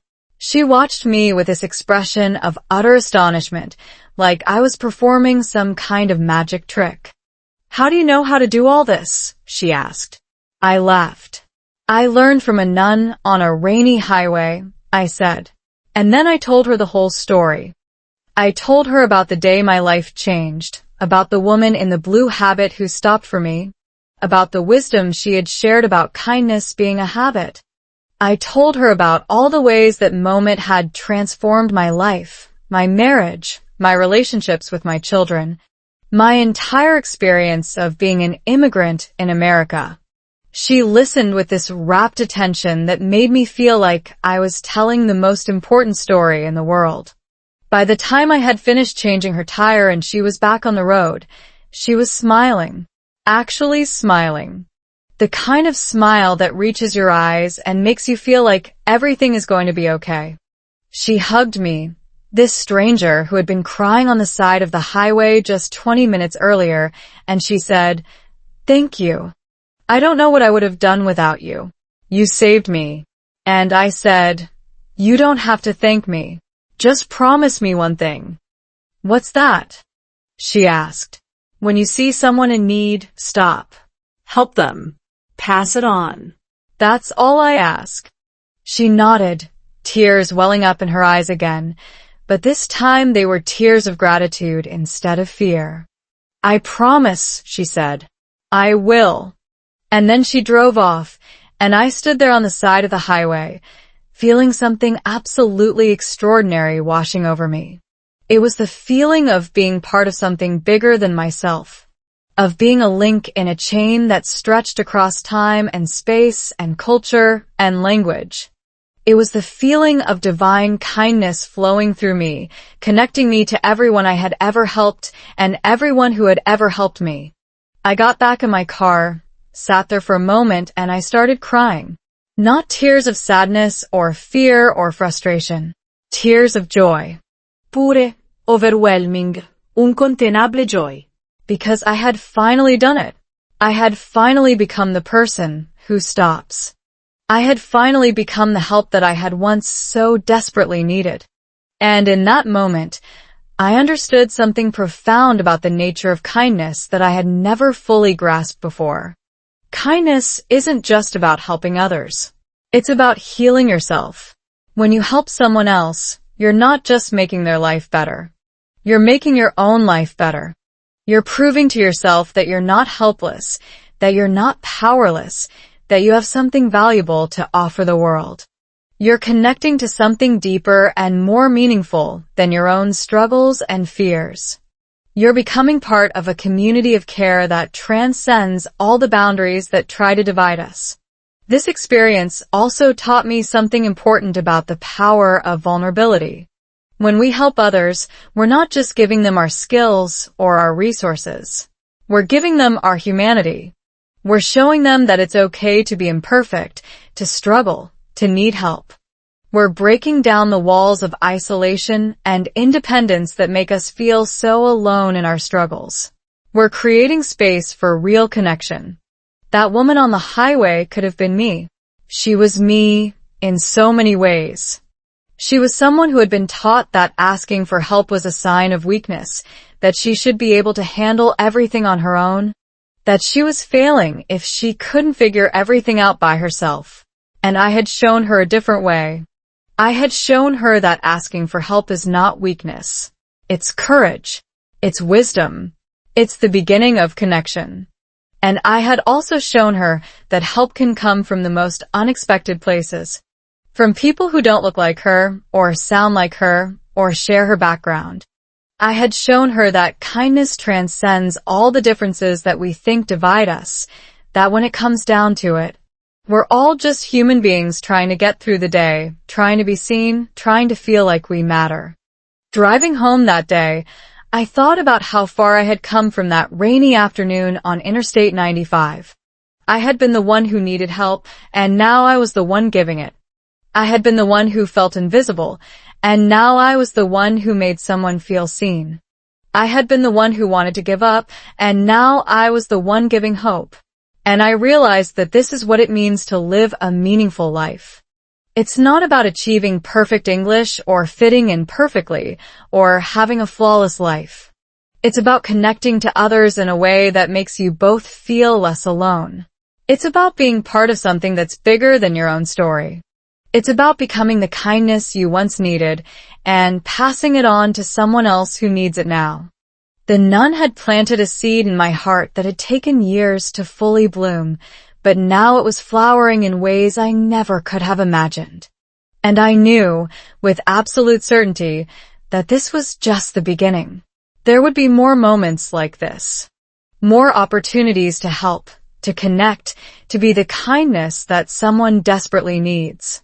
And every time I did, I would be honoring that nun, honoring the gift she had given me, and honoring the beautiful, mysterious, interconnected web of kindness that holds us all together. So, I want to ask you something. Are you ready to become the helper?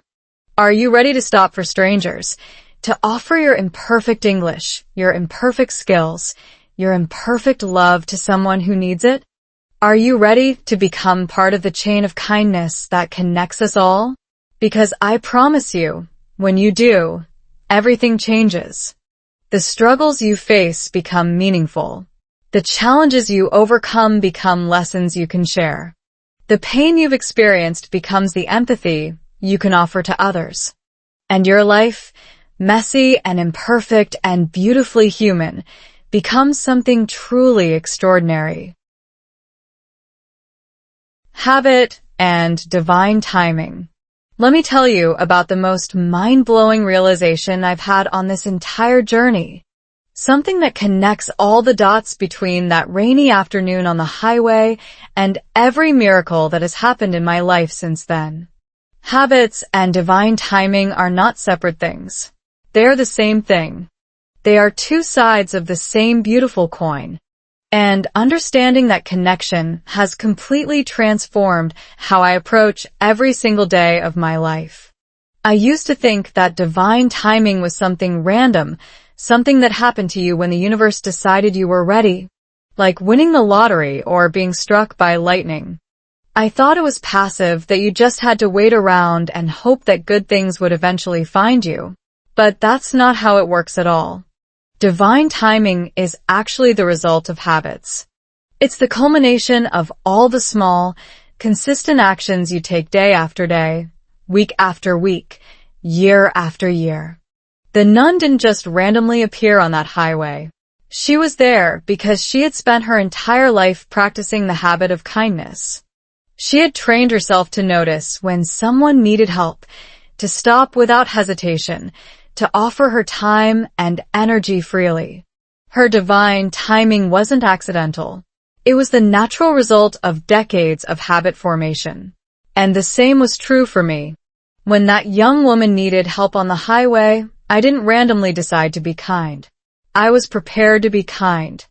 I had practiced kindness for years, starting with the small, awkward attempts that felt so unnatural at first, and gradually building up to a place where helping strangers felt like second nature. My divine timing wasn't accidental either. It was the result of all the habits I had intentionally cultivated. This connects directly to something that researchers call neuroplasticity, which is the brain's ability to rewire itself based on repeated experiences. Every time you practice a habit, you're strengthening the neural pathways associated with that behavior. Over time, those pathways become so strong that the behavior becomes automatic, requiring almost no conscious effort. This is why habits are so powerful. They literally reshape your brain. The science is clear. Habits aren't just psychological. They're biological. They change the physical structure of your brain. And that means you have the power to fundamentally transform yourself by changing your habits. You're not stuck being the person you are right now. You can become whoever you want to become by practicing the habits that will get you there. This has enormous implications for learning English, which is something I know many of you are struggling with right now. You might be thinking, I'll never be fluent. I'll never sound like a native speaker. I'll always make mistakes. Why even bother trying? But that's the habit of defeatism talking. That's the neural pathway of giving up that you've strengthened through repeated practice of negative self-talk. And you can rewire it. You can build a new neural pathway of persistence, of believing in yourself, of showing up even when it's hard. And when you do, divine timing will start to show up in your life. You'll meet the right people at the right time. You'll have the right opportunities. You'll find yourself in situations where your English is exactly what's needed. I've seen this happen in my own life countless times since that day on the highway. The more I practiced kindness, the more I found myself in situations where kindness made all the difference. The more I practiced gratitude, the more I found things to be grateful for. The more I practiced believing in myself, the more I found myself capable of things I never thought possible.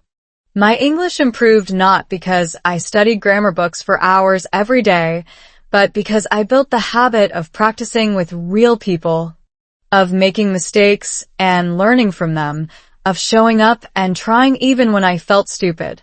The improvement happened gradually, almost invisibly, but it happened. And it happened because of habits, not because of some magical breakthrough. Now I want to share something with you that might seem controversial, but it's something I truly believe. Divine kindness is actually a scientific principle. It's not just spiritual woo-woo. It's the natural result of how the universe works. When you practice kindness consistently, you become a person who attracts kindness. You become a person who notices opportunities to be kind. You become a person who creates a ripple effect that spreads outward in ways you can't even see. There's a term in psychology called reciprocal altruism, which basically means that when you help others, they're more likely to help you in return. But it goes deeper than that. There's something almost magical about how kindness amplifies itself. How one act of compassion can set off a chain reaction that touches hundreds of lives. The nun who stopped for me probably doesn't even remember that day. It was just another act of kindness in a life full of them. But that one moment changed the trajectory of my entire existence. And then I passed it on, changing the trajectory of someone else's existence. And she'll pass it on to someone else, and on it goes, like a beautiful chain of light spreading through the darkness. That's divine timing in action. That's the power of kindness habits. And it's available to every single one of you, regardless of your background, your language level, or your current circumstances. Here's what I want you to do. I want you to take a moment to think about the habits you're currently practicing. What do you do automatically? What are your default responses to stress, to fear, to frustration? Do you reach for kindness, or do you reach for anger? Do you lean toward connection, or do you retreat into isolation? Do you believe in yourself, or do you give up at the first sign of difficulty? Your current habits have created your current life. If you want a different life, you need different habits. And here's the really beautiful part. You can start today. Right now. You don't have to wait for divine timing to find you. You can create it. You can practice the habits that will prepare you for the moment when divine timing shows up. The nun didn't wait until she felt like being kind. She made kindness a habit, so when the moment came, she was ready. I didn't wait until I felt confident in my English. I practiced every single day, so when opportunities came, I was ready. The woman on the highway didn't wait until she felt grateful for her life. She started practicing gratitude, so when the hard times came, she was ready. This is the secret to everything. This is what I want you to take away from this whole story. The flat tire wasn't a punishment. It was a preparation. The nun wasn't a coincidence. She was the result of her own habits. My journey wasn't random. It was the natural consequence of every small act of kindness I had practiced. And your journey? It's unfolding right now exactly as it should, based on the habits you're practicing at this very moment. So, I'm going to ask you something that might feel uncomfortable. What habits are you practicing right now? Are you practicing the habit of fear, the habit of giving up, the habit of telling yourself that you'll never be good enough? Or are you practicing the habit of courage, the habit of persistence, the habit of believing that you have something valuable to offer the world? Because those habits are writing your story. They're creating your divine timing. They're determining what happens when you find yourself on the side of the highway, metaphorically or literally, with a flat tire and no idea what to do next. I want you to know that the kindness you're practicing right now, even if it feels small and insignificant, is creating ripples that will extend far beyond what you can see. Your imperfect English, your imperfect kindness, your imperfect love, it's all part of something bigger. It's all part of the habit that will change your life. That's the truth I've learned. That's the wisdom I want to pass on to you. Habits and divine timing are the same thing. And you can start creating yours right now with the very next thought you think, the very next word you speak, the very next action you take. Because every single thing you do is practice for the moment when everything changes. And when that moment comes, you'll be ready. Lessons from the road. Let me share with you the most valuable lessons I've learned from that stretch of highway.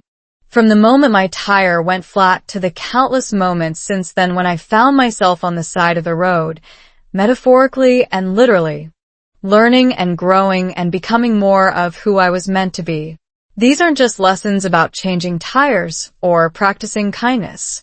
These are lessons about life, about love, about language, about everything that matters. And I want to share them with you because I believe they can transform your experience of learning English and navigating your own journey, wherever you are right now. The first lesson is about the power of pausing. When my tire went flat, my first instinct was panic. I wanted to fix it immediately, to make the problem go away, to get back on the road as fast as possible. But I couldn't. I had to stop. I had to pause. I had to accept that I was stuck and that I needed help.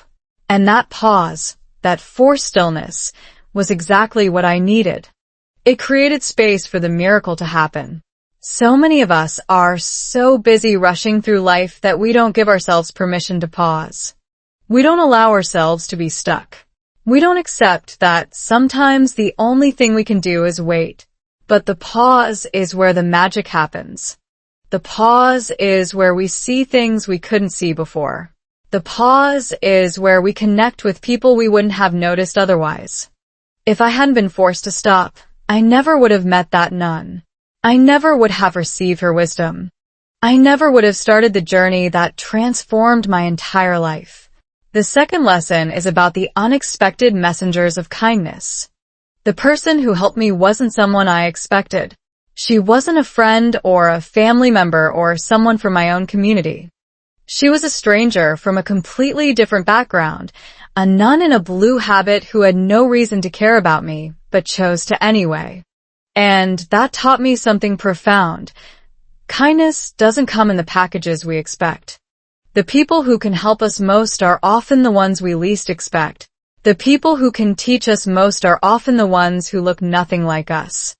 The people who can change our lives are often the ones we would have walked right past if we hadn't been forced to stop. This is especially important for language learners because we often limit ourselves to certain kinds of people. We only talk to other immigrants. We only practice with people who speak slowly and clearly. We only feel comfortable with people who are patient and understanding.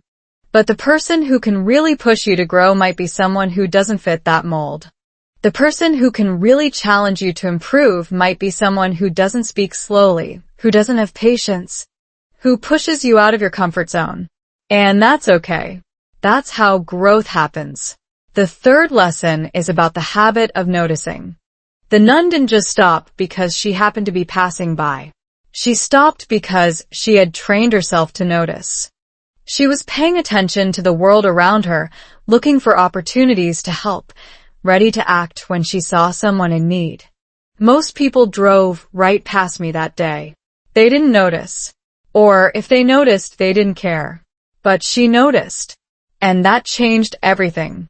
I've learned to cultivate the same habit of noticing. I'm always looking now.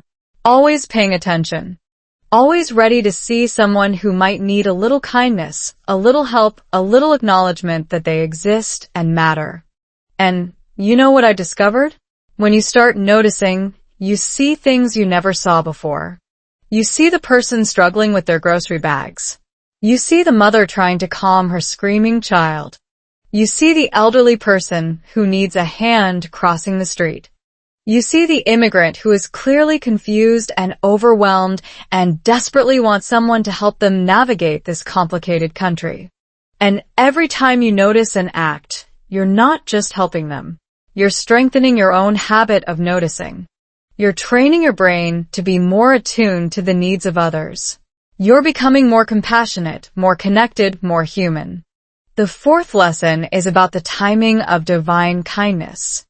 I used to think that divine kindness was something that happened to you randomly, that you just had to wait for it and hope it showed up. But now I understand that divine kindness is something you participate in. It's something you practice. It's something you create through your habits and your actions and your willingness to be present. The nun didn't just randomly stop that day. She stopped because she had spent her entire life preparing for that moment. She had practiced kindness so many times that it had become automatic. She had trained herself to be the person who stops, so when the moment came, she was ready. And the same is true for all of us. The kindness we practice today is preparing us for the divine moments of tomorrow. The English we practice today is preparing us for the connections we'll make in the future. The habits we cultivate today are creating the lives we'll live tomorrow. The fifth lesson is about the interconnectedness of everything. That flat tire wasn't just a flat tire. It was a turning point. It was a moment that connected me to a stranger who changed my life. And that moment connected me to the young woman I helped years later. And that moment connected her to whoever she helps in the future. And on it goes. An endless chain of kindness that stretches across time and space and culture and language. We are all connected. Every act of kindness ripples outward in ways we can't see. Every moment of learning connects us to new possibilities. Every effort we make to improve our language skills opens doors we can't even imagine. The road isn't just a road. It's a metaphor for life. We're all traveling, all heading somewhere, all facing flat tires and unexpected detours and moments of complete confusion. And we're all connected by the simple truth that we need each other. We need help sometimes. We need kindness sometimes. We need someone to stop for us, to see us, to remind us that we're not alone. The sixth lesson is about the beauty of imperfection. My English was terrible that day on the highway. I could barely form a sentence. I could barely express what I needed. And yet, the nun understood me. She didn't need perfect English to understand my need. She didn't need flawless grammar to see my heart. My imperfect language was enough. It was more than enough. It was authentic and real and human. So many of us hold ourselves back because we're waiting for perfection. We wait until our English is perfect before we speak. We wait until we're perfect before we help others. We wait until we're perfect before we live our lives. But perfection isn't the point. Connection is the point. Kindness is the point. Showing up with your imperfect English and your imperfect kindness and your imperfect love is what matters. The seventh lesson, and perhaps the most important one, is about the power of small things. A flat tire seems like a small thing. A nun stopping seems like a small thing. A few minutes of kindness seems like a small thing. But those small things changed everything. They changed my life. They changed my marriage. They changed my relationship with my children. They changed my entire experience of being an immigrant in America. Never underestimate the power of small things. The small act of kindness you do today might change someone's entire life. The small effort you make to practice English today might open doors you can't even imagine. The small habit you cultivate today might transform your entire existence. And that's the beauty of it all. You don't have to do something big and dramatic to make a difference. You just have to show up, be present, and practice the small habits of kindness and courage and persistence that will eventually, inevitably, lead to something extraordinary. So here's what I want you to remember from all of this. The road is long and full of unexpected challenges. You will have flat tires. You will feel stuck. You will feel like giving up. But you are not alone.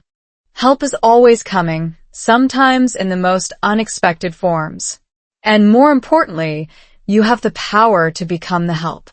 You have the power to stop for someone else, to be the kindness they need, to pass on the gift you've received. Your English might be imperfect. Your circumstances might be challenging. Your journey might be harder than you ever imagined. But you're part of something bigger. You are part of a chain of kindness that stretches across the world. You are part of a community of people who are learning and growing and becoming more of who they were meant to be. And that's what really matters. That's the lesson from the road. That's the gift of the flat tire. That's the wisdom I want to leave with you today. Your story is waiting. And now we've arrived at the final part of this journey together. The place where everything comes full circle and I get to look you in the eyes, metaphorically, through this screen, and tell you the most important truth I've learned from all of this. Your story is waiting for you. And it's more beautiful and more powerful than you can possibly imagine right now. I know you might be sitting there feeling discouraged about your English, feeling like you'll never get there, feeling like you're too old or too busy or too overwhelmed to make real progress. I know you might be feeling like an outsider in this country, like you'll never truly belong, like you'll always be the foreigner who doesn't quite fit in. I know you might be struggling in your marriage, with your children, with your finances, with the sheer exhausting weight of trying to build a life in a place that doesn't always feel like home. And I want you to hear me when I say this. I have been exactly where you are. I have felt every single one of those feelings. I have cried those tears. I have had those sleepless nights. I have wanted to give up and go back to everything familiar and comfortable and predictable. But I didn't. And because I didn't, I got to experience something extraordinary. I got to experience transformation. I got to experience what it feels like when everything changes, when the flat tire becomes a gift, when the stranger becomes an angel, when the struggle becomes the foundation of everything beautiful in your life. And I want that for you. I want it so badly that I can feel it in my bones. Because I know, with absolute certainty, that the same divine kindness that found me on that rainy highway is available to you too. The same habits that transformed my life can transform yours. The same lessons that I learned through years of struggle and growth can shorten your journey and make your path easier. Here's what I want you to do. I want you to stop waiting for the perfect moment. The perfect moment doesn't exist. It never has, and it never will. The only moment you have is this one right now, and it is more than enough. It is exactly what you need. I want you to stop waiting until your English is perfect. It never will be. None of us are perfect, not in our native languages and certainly not in our second ones. But perfection isn't the goal. Connection is the goal. Understanding is the goal. Being understood is the goal. And you can achieve all of that with the English you have right now. I want you to stop waiting until you feel ready. You'll never feel ready. I was terrified the first time I helped someone on the highway.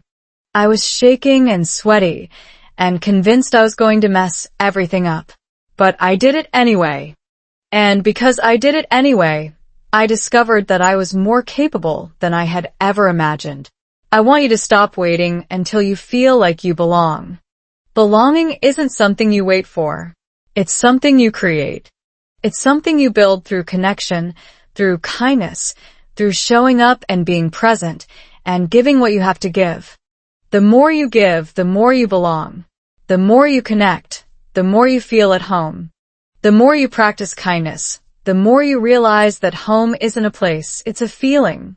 And that feeling is available to you right now, in this very moment, with the people around you and the community you can build. I also want you to stop believing that your struggles are meaningless. They're not. Every struggle you face is preparing you for something. Every hard moment is teaching you something. Every failure is showing you something. The flat tire wasn't a punishment. It was a preparation. It was the moment that connected me to the nun who changed my life. It was the moment that started everything. And your struggles are the same. They're not punishments. They're preparations. They're not signs that you're failing. They're signs that you're about to break through. The science of neuroplasticity tells us that our brains are constantly rewiring themselves based on our experiences. Every time you practice English, your brain is building new neural pathways.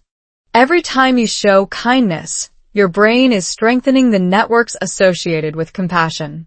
Every time you push through your fear, your brain is getting better at courage. You are literally building the brain you need for the life you want. And it's happening right now, with every small effort you make. So I'm asking you to keep going.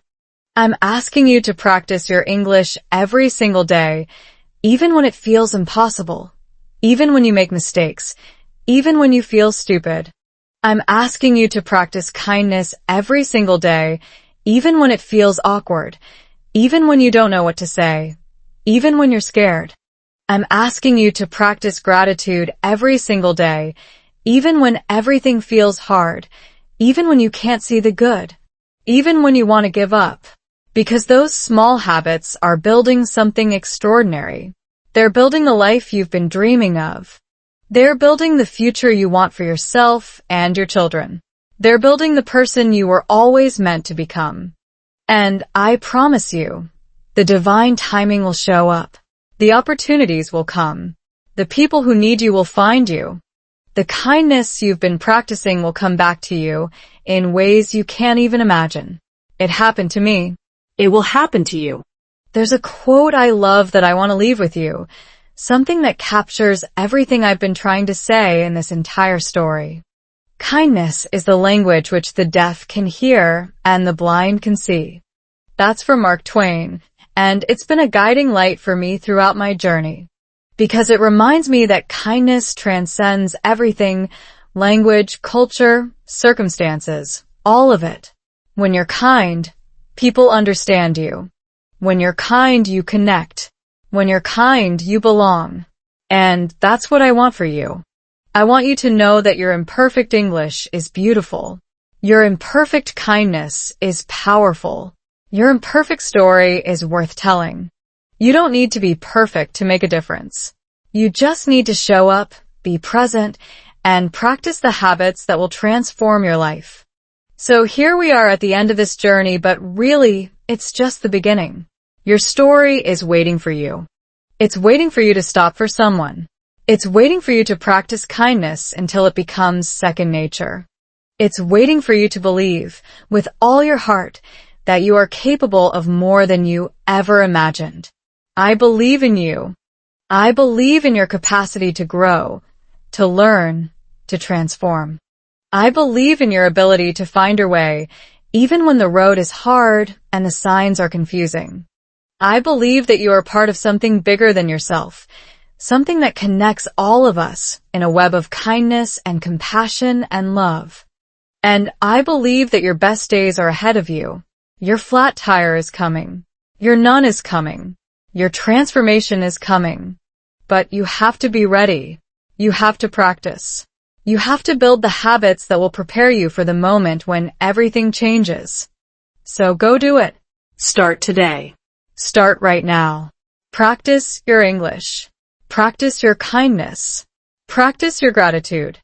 And trust that the divine timing will meet you exactly where you are, exactly when you need it most.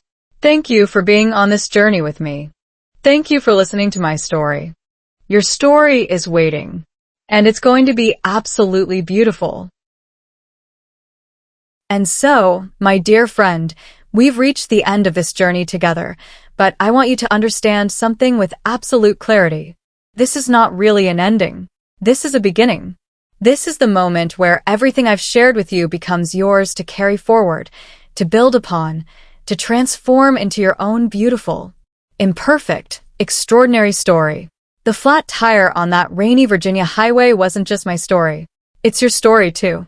It's the story of every person who has ever felt stuck, alone, invisible, and desperately hoping that someone would stop, someone would see, someone would care. And the nun in the blue habit? She wasn't just my angel.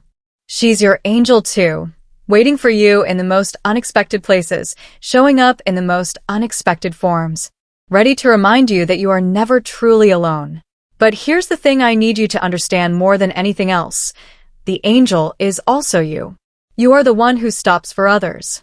You are the one who sees the person stranded on the side of the road, literally and metaphorically, and chooses to help. You are the one who practices kindness until it becomes a habit, until it becomes second nature, until it becomes the very fabric of who you are. I've told you my story because I believe that stories have power. They connect us across cultures and languages and experiences.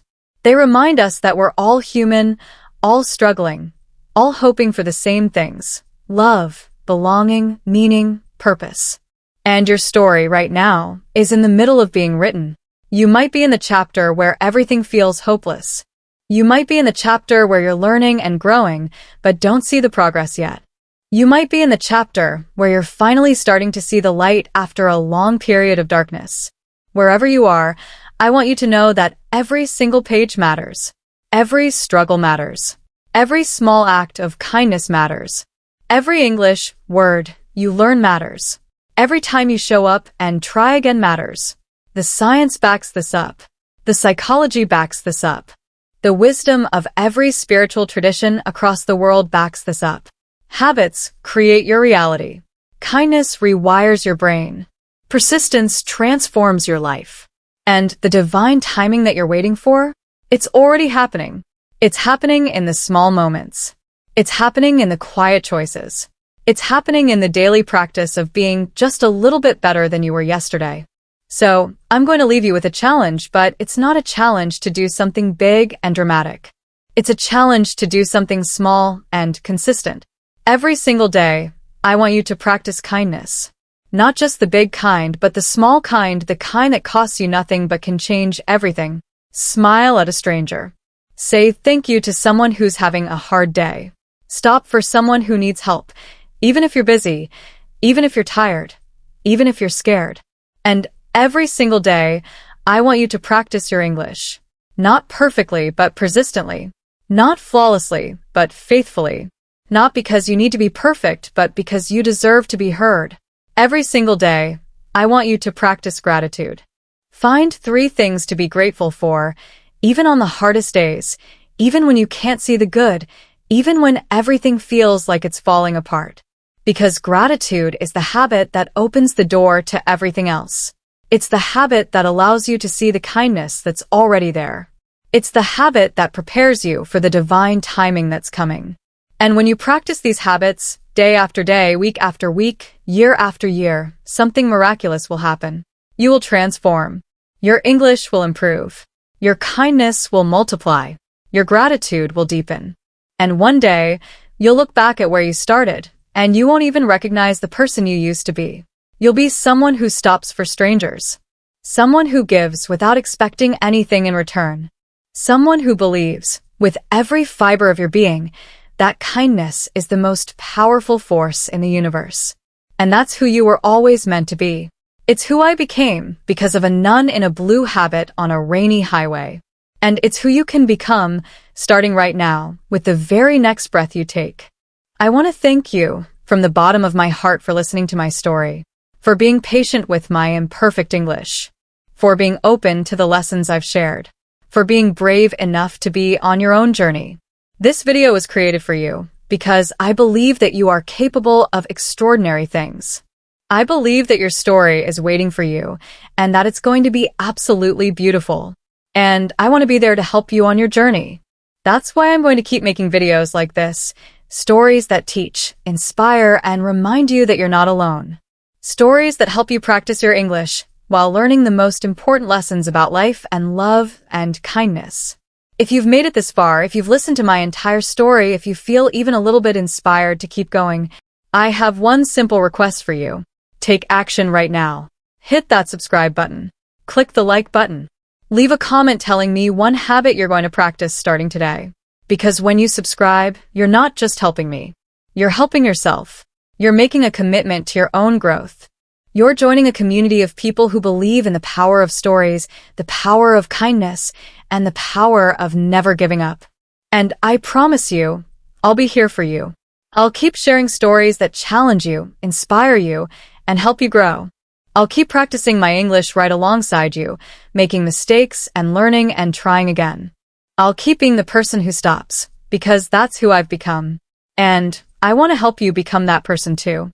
So here's my final word to you, and I hope you take it with you wherever you go. Your flat tire is coming. Your nun is coming. Your transformation is coming. But you have to be ready. You have to practice. You have to believe. You have to keep going. And when you do, everything changes. Everything becomes possible. Everything becomes beautiful. Thank you for being here. Thank you for being you. And I'll see you in the next story. That's all for today. I will make many more similar videos in the future. Please subscribe to watch.